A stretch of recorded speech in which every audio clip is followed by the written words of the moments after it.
T-minus 10, 9, 8, 7, 6, 5. All three engines up and burning.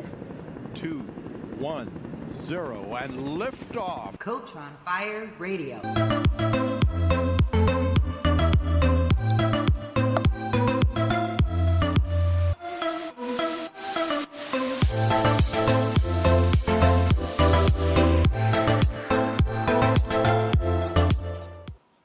Hey everybody, welcome to Brave Healing, Words That Change the World. I'm Laura DeFranco, and my mission is to start a revolution of brave healers who are sharing their stories with the world. On this podcast, we're going to have the conversations you crave, the ones that create a healing ripple.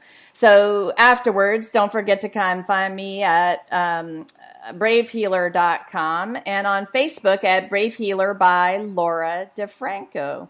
So I'm going to invite you all now to take a deep breath with me and really arrive here in the moment in your body. Let yourself feel the words today. Notice how a word or a tone or a topic feels inside of you. Feeling is healing. And today I am so excited to welcome Charles Stokes on the show. Charles is the author of 3 collections of poetry. He hosts inspirational open mic events in the DC, Maryland, and Virginia areas where all are encouraged to participate in the therapy of expression. Charles has appeared on The Writer's Haven, Baltimore Flavor Radio, and was featured in Realistic Poetry magazine. Go find him after this at lovepainandpoetry.com or lovepainandpoetrypublishing.com. So welcome, Charles. Thank you, Laura. Thank you. It's a pleasure to be here.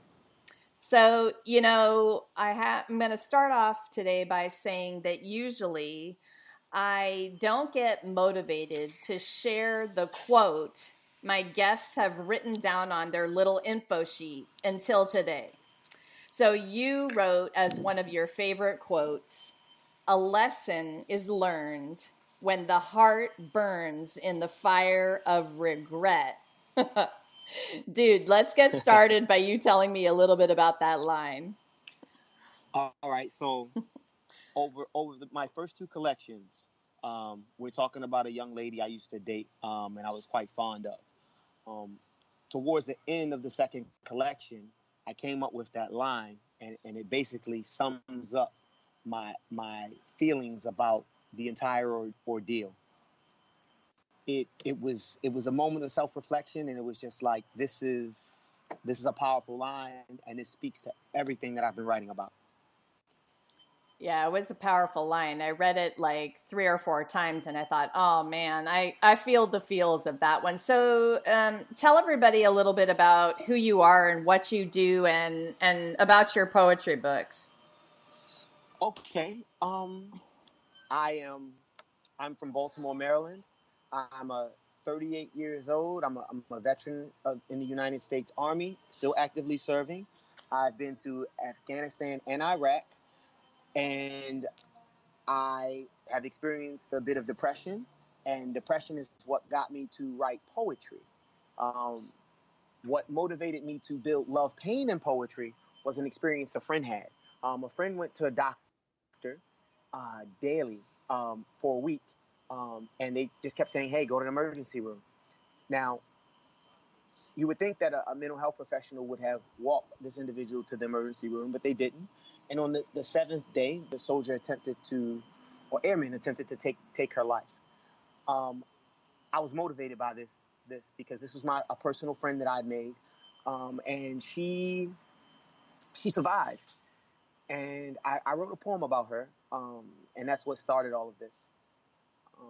And I've learned that writing is a form of therapy, because that's primarily what I use to deal with anxiety and depression, and it's been very helpful for me. And I'm not saying that that's everyone's that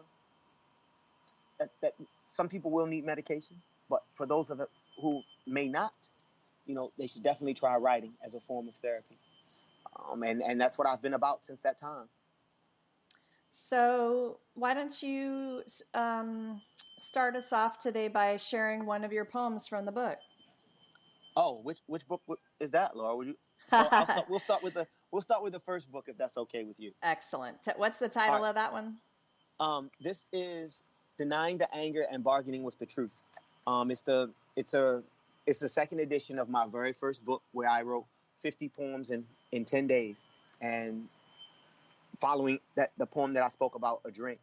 But I'll give you something new out of the book, one of the editions. Is that okay? Awesome. Yeah, thank you. All right. Um, will someone grab the dustpan? That broom, this mop, I don't care, use hands. Just pick the rest of me up. I've done so much, but I need those pieces. My heart, these thoughts, I just need a little help picking all of this up.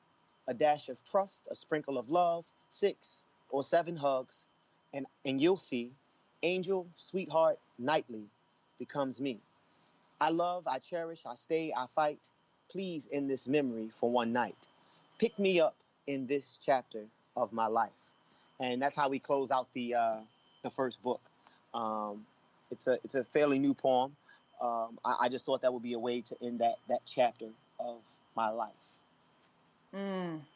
I was looking for my little clapping sound effect on my podcast here, but I couldn't find it fast enough. Oh, nice. There you Yeah, go. there we go. That's awesome. Hey, you know what? We've known each other for a little bit of time now, and you know that I'm a fan of writing as a path to healing.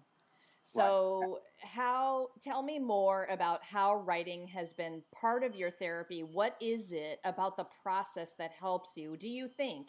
And to follow up with that, how have you seen it help other people? Okay. Um, Expression.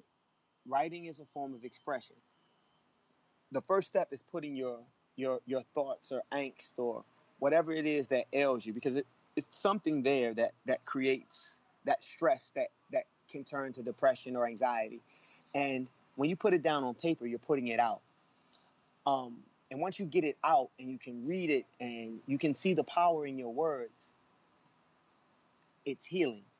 That's where the healing starts. Um, and how it's helped me is, I actually don't have an answer, but what I can tell you is that I do not require medication to treat the depressive symptoms that I've had since I've embraced writing as therapy. Um, and I did take medication initially, but they have side effects, and writing has no side effects except you end up with 3 books. Um, so You know, I it's a bold thing to talk about a tool that would replace medication because, as you know, there are a lot of people taking medication for depression nowadays. It's an epidemic. right. And I do agree with you. I think that the healing you're talking about is awareness. And so you've heard me say I write to feng shui my soul. Yes. And that's because I really feel like the action of moving what's inside to outside on the page, first of all, you're creating your own witness for your soul by putting it in black and white. Oh, someone's Uh-oh. got a fire. Whew. Nice. You gotta love it. Only a poet would show up outside on a balcony with the fire engines going by. Nice. That's completely random. I love it. Um, so yeah, like the action that you're taking of moving your thoughts from your There it is. inside to the outside is the process, and it's in the process that the healing happens. And people would say, well, what do you mean, what healing? But I really think it's the awareness, because when you make a space between yourself and what you were thinking, then you have a chance to respond. You're not all up in the trigger of it. What do you think about that?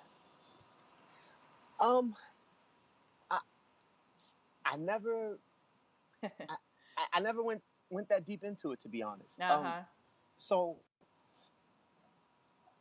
I, I think that putting something out, if you put if you put something out that's bothering you, I think that is passing it along. You're giving it to someone else to help you carry the burden. And if you find beautiful words to frame that energy, I don't want to necessarily call it negative energy, but it is. Um, if you put beautiful words to it, it becomes a testimony or a confession, and it's. I just see I feel it. Maybe I can't explain it, I but love how you're explaining it. I feel the healing when I write it down. But there's another part to that, and it's the actual expression. When you write something, you've created something. If it's on paper, you can touch it, you can see it. You can then express it in open form by putting your voice to it. And even without sound, it's still your voice. But to go and put that out at an open mic, you are taking back what was taken from you, and claiming, this is me, this is who I am, and putting it out there for the public to see. And when you get that validation back from that audience, that's the completion of your healing. And I hope I didn't get too far along, but that's. You know what? I could talk about this particular thing all day long. It fires me up so much. And because I think I shared with you that when I joined you for the open mic for the first time several months ago now, that what you're describing is real. I just want to tell the listeners that, the fear that you feel about expressing your truth to the world, that fear is real, but as soon as you step up and speak and put the vibration of your voice to the words you've written, it just takes everything to the next level of awesome. It does. And the last time I was there with you, and Greta Love, who will be at our event on the 11th, was there, and she recited this amazing masterpiece, and we were talking about the therapy, the open mic therapy, right? Because that's what it feels like. So that poem she did is called Open Mic Therapy. There you and go. It goes, it's like, it works if you do, and it does. Yes. It's I even quoted it on my Instagram account. So if any of the listeners want to go to @LovePainPoetry, you can get Grada's Instagram tag, and I quoted it because it's inspirational to me. I love the poem, and she will definitely be performing it at the event next week. So it's open mic therapy is a real thing. It is. I love it. Every time she performs it, I just melt. Oh my gosh, I melted. My mouth was open the whole time. You guys, so we're talking about the Therapy of Expression tour, and the event on August 11th is going to be in Washington, D.C. at a super awesome venue called Johnny Pistola's, and it starts at 7 p.m., and you guys can get tickets. Where's the best place to get tickets, Charles? Oh, so that'll be on Eventbrite. Yep. All you have to do is put in the area, Washington, D.C., and if you do the search, Love, Pain, and Poetry, all of the Love, Pain, and Poetry events will come up. You want the one that says the Therapy of Expression Tour, and we have multiple ticket options. All of the tickets come with some type of give back, be it a book, 2 books, or Vin space. For all of my vendors out there, we have I think three more Vin spaces left, and so you should definitely join us. There's going to be all kinds of talent, all types of spoken word artists, poets, and we've invited some special guests. So it's going to be a great time. Yeah, man, I am so excited. You guys, Charles and I are working this collaboration, and he is helping me celebrate the release of my new book, Brave Healing, A Guide for Your Journey. And we met and bonded around this idea of writing as a path to healing, which is part of what my book talks about and teaches. I'm giving you guys the tools I've learned over a career of healing. And Charles, I'm just